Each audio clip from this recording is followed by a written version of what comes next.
सौरभ एक हंसमुख लड़का था। वह छठी क्लास में पढ़ता था। उसे किताबें पढ़ना बहुत पसंद था, खासकर कहानी की किताबें। लेकिन टेक्स्ट बुक यानी अपने सब्जेक्ट की पुस्तक पढ़ना उनको पसंद नहीं था, क्योंकि यह पुस्तक उसे उबाऊ लगती थी। खैर, जो भी हो, उसकी परीक्षा निकट आती जा रही थी, इसलिए अब उसे अपनी पाठ्य पुस्तक पर ज़्यादा ध्यान देना पड़ रहा था।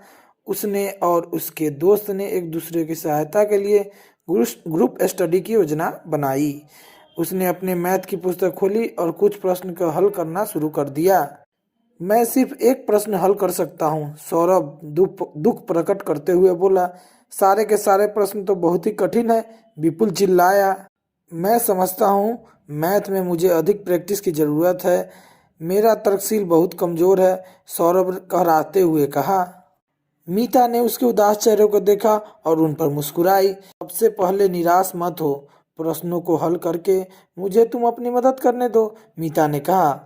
1 घंटे तक लगातार प्रैक्टिस करने के बाद सौरभ कुछ प्रश्नों को हल करने में समर्थ हो पाया और उसने अंत में थोड़ा आराम किया। अगले दिन वह सामाजिक विज्ञान पढ़ने लगा, लेकिन शब्द उसके सिर के ऊपर से निकल गए। वह अपनी बहन लाला के पास गया। सामाजिक विज्ञान की पढ़ाई में क्या तुम मुझे कुछ टिप्स दे सकती हो, उसने पूछा। रिवीजन के लिए महत्वपूर्ण टॉपिक्स के तुम नोट्स बना सकते हो। तुम याद करने के लिए ऐतिहासिक तिथियों और घटनाओं को भी नोट्स बना सकते हो, यानी इनको लिख सकते हो, उसने सुझाव दिया। मैं कुछ चैप्टर में तुम्हारी मदद कर सकता हूँ, लेकिन मुझे भी तुम्हारी मदद की ज़रूरत है। तुम क्या कहना चाहोगे, लीला ने पूछा। इस अध्याय को समझने के लिए कुछ भी कह सकती हो, उसने कहा। मुझे अपनी पढ़ाई के लिए एक रेफरेंस बुक यानी साहित्य किताब की ज़रूरत है। कृपया क्या तुम मेरी मदद कर सकते हो और इसे लाइब्रेरी से ला सकते हो, उसने पूछा। ज़रूर, मैं ला दूंगा, सौरभ ने वादा किया।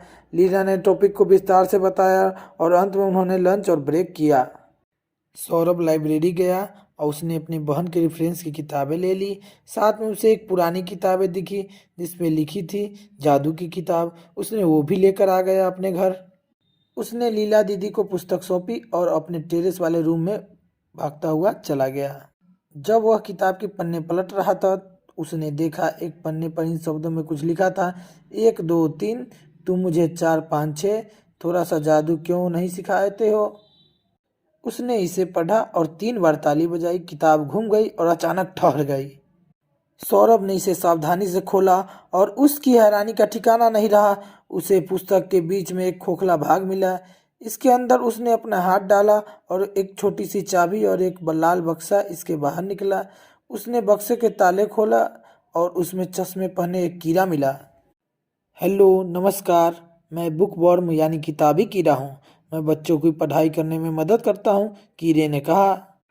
क्या सच में ऐसा है? मुझे जान कर लेने दो। जैसे ही सामाजिक विज्ञान की पुस्तक मिली, सौरभ ने कहा, इतिहास मुझे हैरान परेशान कर देती है। तुम मेरी मदद कैसे कर सकते हो, उसने किताबी कीड़े से भाव पूछा। किताबी कीड़े ने उस पर एक नज़र डाली और पाठ को एक कहानी के रूप में उसे समझाना शुरू कर दिया। हर एक रात एक के बाद एक वो अपनी स्कूल की किताबें लाता और कीड़े को दे देता। विज्ञान के मामले में किताबी कीड़ा उसे प्रयोग के साथ समझाता। मैथ को उसे उसकी व्यवहारिक नज़रिए को सिखाता। अंग्रेजी और हिंदी में निबंधों, अक्षरों और पैराग्राफों को समझाने में उसने सौरभ को बहुत सारे आइडिया दिए। इसे समझना इतना आसान पहले कभी नहीं रहा। सौरभ का चेहरा चमक उठा। अब जब तुम पाठ को समझ गए हो तो खुद ही प्रैक्टिस क्यों नहीं करते हो, किताबी कीड़े ने सुझाव दिया। सौरभ ने पूरे महीने प्रैक्टिस की। किताबी कीड़ा ने उसे जैसे गाइड किया था। उसके मम्मी पापा और उसके दोस्त इस बदलाव को देखकर हैरान थे। उसने अपने दोस्तों की पढ़ाई करने में भी काफ़ी सहायता की, जो हैरानी की बात थी। फाइनल रिजल्ट आ गया और वह बहुत ही अच्छे नंबरों से पास हुआ। वह खुशी से साथ में आसमान पर था। मुझे तुम पर गर्व है, उसके पापा ने कहा। प्रैक्टिस ने तुमको परफेक्ट बना दिया, लीला दीदी ने उसे कंधे पर थपथपाते हुए कहा। नहीं, यह सब कुछ मेरे जादुई दोस्त के कारण हुआ है, सौरभ ने जोर से कहा। क्या, कौन है वह, सभी ने हैरानी से पूछा। सौरभ मैजिक बुक को लाया और उनके सामने खोल दिया। यहाँ पर है वह, उसने कहा।